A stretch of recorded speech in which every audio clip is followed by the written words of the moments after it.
পৌঁছাবেন, আমি ন্যায় বিচার চাই।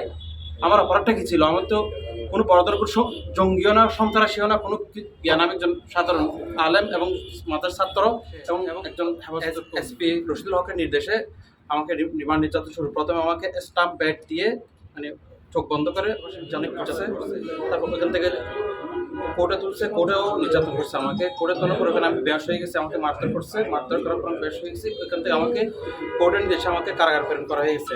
তারপর আমি অসুস্থ হওয়ার কারণে আমাকে কারাগার রাখা হয়েছে কন্ডেম সেলের মধ্যে, যেটা 24 ঘন্টা লক আপ ছিল এবং খুব অন্ধকার রুম ছিল। টানা টানা 8 মাস আমি এখানে বন্দি অবস্থায় ছিলাম কন্ডেম সেলে।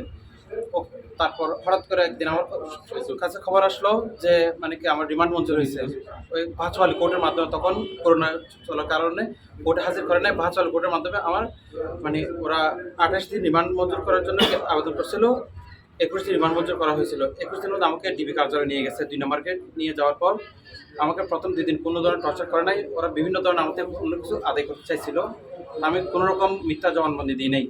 না দেওয়ার কারণে ওসি রফিকের নির্দেশে এবং এসপি রশিদুল হকের নির্দেশে আমাকে রিমান্ড নির্যাতন শুরু। প্রথমে আমাকে স্টাম্প ব্যাট দিয়ে মানে চোখ বন্ধ করে অনেক নির্যাতন করছে।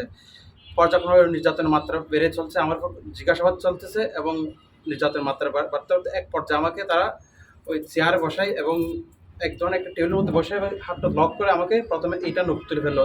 আমি চিৎকার যখন বেহোশ হয়ে যাই, মাকে নামাজের পর বেহোশ হয়ে গেছে। বেহোশ হয়ে যাওয়ার পর এরপর আমার হুশ যখন আসছে তখন আমি দেখছি মানে 9টা বা 9:30 বেজে গেছে। ওটা দেখছি টেবিলের থেকে রক্ত গিয়ে এখানে উঠছে, তারপর গুলির গিয়া দিয়ে আমার পায়ের সমস্ত নখের উপর আক্রমণ করছে, মানে আক্রান্ত করছে।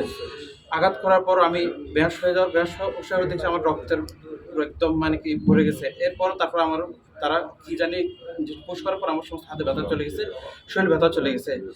এর ভিতরে আমাকে জিজ্ঞাসাবাদ করতে করতে আমি কোনো ধরনের মানে তাদের মিথ্যা যে আমার থেকে যে মিথ্যা জবানবন্দি নিয়ে চাচ্ছে আমি দিই না ওদেরকে।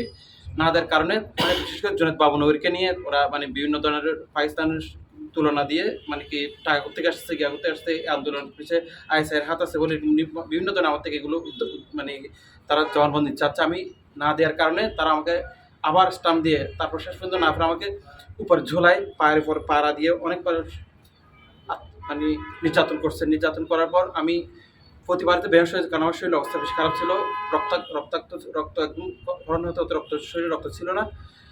এক পর্যায়ে আমাকে তারা প্রস্রাবের রাস্তায় ইয়া দিচ্ছে, ইলেকট্রিক শর্ট দিছে, এখানে শর্ট দিছে। তারপর মানে প্রতিনিয়ত আমার পর একটা নির্যাতনের মানে আমি যেগুলো বর্ণনা দেওয়ার মতো না। মানে আমার বিশেষ করে সঞ্জয় বেশি হাতে তারা আমাকে বেশি নির্যাতন করছে। বিশেষ করে টিভির ওসি ইন্সপেক্টর কেশব চক্রবর্তী, হান্নান, তারপর পারভেজ, তারপর SM রশিদুল হক। উনি প্রায় সময় এসে বলছে আমাদের এখানে যতগুলো নির্যাতন মানে গিয়ে সবগুলোকে করানো হোক।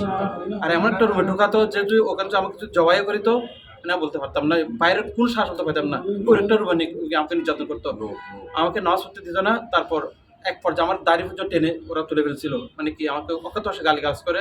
আর খাওয়ার শুধু আমার এই এতদিন শুধু আমার খাবার কপালে যুক্ত শুধু সকালে 1 পিস পরোটি 1 গ্লাস পানি, দুপুরে 1 পিস পরোটি 1 গ্লাস পানি, রাত্রে 1 পিস পরোটি 1 গ্লাস পানি, এরকম করে আমাকে খাবার দিত ওরা। তারপর খাবার যখন খাইতাম তারপর আমাকে ওরা অকাথ্য ভাষায় গালিগালাজ করতো, ওগুলো অমুকের কামাই কিনা, সময়ের কামাই কিনা, মানে এরকম গালিগালাজ করে আমাকে খুব মানে টর্চার করতো। আর এরপর এতগুলো গিয়ে হওয়ার পর যখন আমার রিমান্ড শেষ হয়ে যায়, আমাকে যখন ওই জেলে প্রেরণ করার জন্য ওরা নিয়ে যাচ্ছে, তখন বলছে যে এখন বুঝতে পারবি না, তুই এখন জেলে গিয়ে ওখানে বুঝতে পারবি। তারপর আমাকে ওইখানে সাব্যস্ত করছে কি জেলের মধ্যে একটা আতঙ্ক ছড়াই দিচ্ছে কি আমি সুসাইড স্কোয়াডের লোক ছিলাম।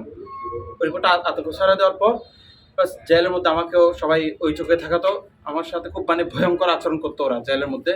আর আমাকে টানা 8 মাস মানে কি এমনভাবে রাখছে মানে সবার চেয়ে বিচ্ছিন্ন। আমি একটা রুমে অন্ধকার রুমে বন্দি ছিলাম।